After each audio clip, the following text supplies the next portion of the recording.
সকলকে শুভ অক্ষয় তৃতীয়ার শুভেচ্ছা রইল। আজ শুভ অক্ষয় তৃতীয়া। এর নাম অক্ষয় কারণ এই দিনে এমন কিছু কাজ হয়েছিল যা ইতিহাসে অমর হয়ে আছে। বৈশাখ মাসের শুক্লপক্ষের তৃতীয় তিথিতে এই দিনটি উদযাপন করা হয়। অক্ষয় শব্দের অর্থ অক্ষয় বা শেষহীন।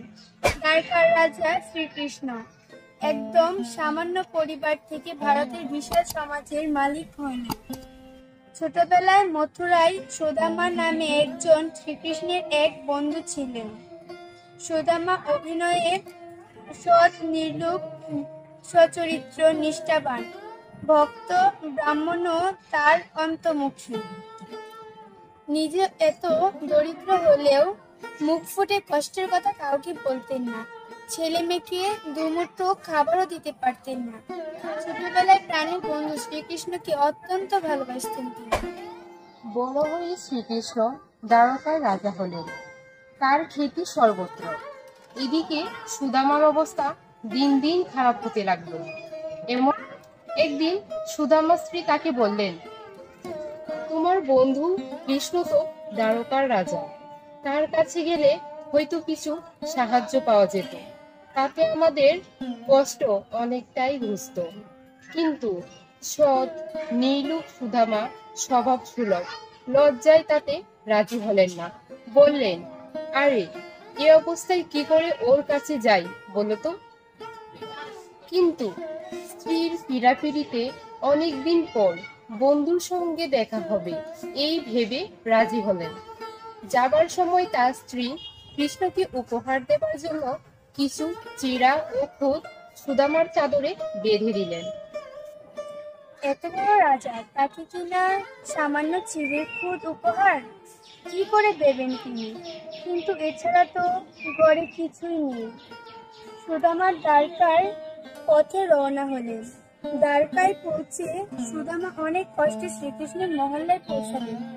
অনেকেই তার প্রাচীন অবস্থা দেখে উপহাস করতে লাগলেন। তিনি প্রহরীকে দিয়ে বললেন, তুমি শ্রীকৃষ্ণকে গিয়ে বলো তার সাথে দেখা করার জন্য তার বাল্যকালের বন্ধু সুদামা এসেছে। দ্বাররক্ষীরা তো প্রথমে আমলই দিল না, কিন্তু পরে অনুবিনয় করলে তারা গিয়ে শ্রীকৃষ্ণকে খবর দিলেন যে দুয়ারে একজন অতি দরিদ্র ব্রাহ্মণ এসেছে। তার সারা গায়ে ধুলা পড়া, পা ফেটে চৌরিকা। তার দারিদ্র দেখেও তার ধুলা আশ্চর্য হয়ে গেছে। সে বলছে তার নাম সুদামা, আর বলছে যে সে নাকি আপনার বন্ধু। সুদামার নাম শোনা মাত্র শ্রীকৃষ্ণ নিজে সিংহাসন থেকে নেমে এলেন আর খালি পায়ে দুয়ারের দিকে ছুটে চললেন। সেখানে গিয়ে সুদামাকে জড়িয়ে বললেন, হে বন্ধু, তুমি এসেছো? ভগবান শ্রীকৃষ্ণ সুদামাকে নিজ ঘরের খাটে বসানো এবং পা দুখানা ধুয়ে দিলেন এবং স্নান করিয়ে পরবার জন্য রেশমি বস্ত্র দিলেন। শ্রীকৃষ্ণের স্ত্রী রুক্মিণী দেবী স্বয়ং তাকে পাখার বাতাস করতে লাগলো এবং তাকে বহুবিধ সুস্বাদু খাবার দিলেন ভোজনের জন্য। খেতে খেতে সুদামার মনে পড়ছিল তিনি আর সুস্বাদু খাবার কাছে, কিন্তু বউ, ছেলে মেয়েদের আজকেও চালের খুঁটকে কাটাতে হচ্ছে। তার বিচলিত মন শ্রীকৃষ্ণের নজর এড়াল না। বহুক্ষণ নিজেদের মধ্যে বাল্যকালের স্মৃতি রোমান্থন করতে পর শ্রীকৃষ্ণ বললেন, বন্ধু, বৌদি আমার জন্য কি পাঠিয়েছে? সুদামা প্রথমে একেবারে সংকুচিত হয়ে পড়লেন, এই ভেবে যে কিভাবে তার এত আদর আপ্যায়ন থেকে বন্ধুকে চিড়িয়ার খুদ উপহার দেবেন।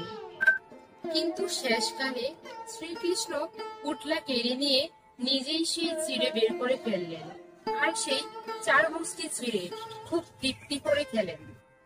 আর কিছুক্ষণ গল্প করলেন। তার আর কেটে গেল কয়েকদিন। অনেকদিন পর বন্ধুর সাক্ষাৎ পেয়ে এতই আনন্দ হচ্ছিল যে সুদামা তার দারিদ্র্যের কথা আর বলতেই পারলেন না। তারপর এলো বিদায় নেবার পালা। শ্রীকৃষ্ণ বললেন, আবার আসবি। সুদামা বললেন, আসবো। আর বাড়ির দিকে রওনা হলেন। বাড়ি পৌঁছে দেখলেন, এ কি, সে কুঠির, তার কুঁড়ে ঘরের জায়গায় বিশাল অট্টালিকা। কি অদ্ভুত ব্যাপার! এ কি করে সম্ভব হলো? এমন সময় তার স্ত্রী তাকে বললেন, বারান্দা থেকে দেখতে পেল, আর বাইরে এসে সুদামাকে সব বললেন। সুদামা আরো অবাক হয়ে বললেন, আরে তা কি করে হয়? আমি তো তাকে আমার দুঃখ অবস্থা সম্পর্কে কিছুই বলিনি। কিন্তু তার স্ত্রী বললেন, তার শরণাপন্ন হলেই সকল সমস্যার সমাধান হয়েছে। তিনি তার কেউ নয়, তিনি সুশীতের ভগবান শ্রীকৃষ্ণ এবং ধর্মের জ্ঞাতা শ্রীকৃষ্ণ। সুদামা এই চন্দ্র মাসের বা বৈশাখ মাসের শুক্লপক্ষের তৃতীয় দিনে শ্রীকৃষ্ণের কাছে গিয়েছিলেন, আর রচিত হয়েছিল বন্ধুত্বের এই অমর অক্ষয় কাহিনী।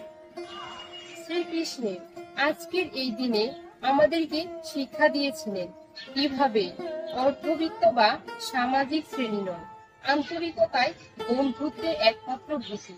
দিয়েছিলেন নিজেদের অতীতকে ভুলে না যাবার শিক্ষা।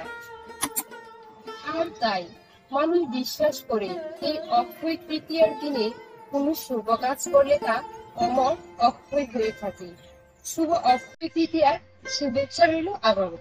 নমস্তে সকলকে।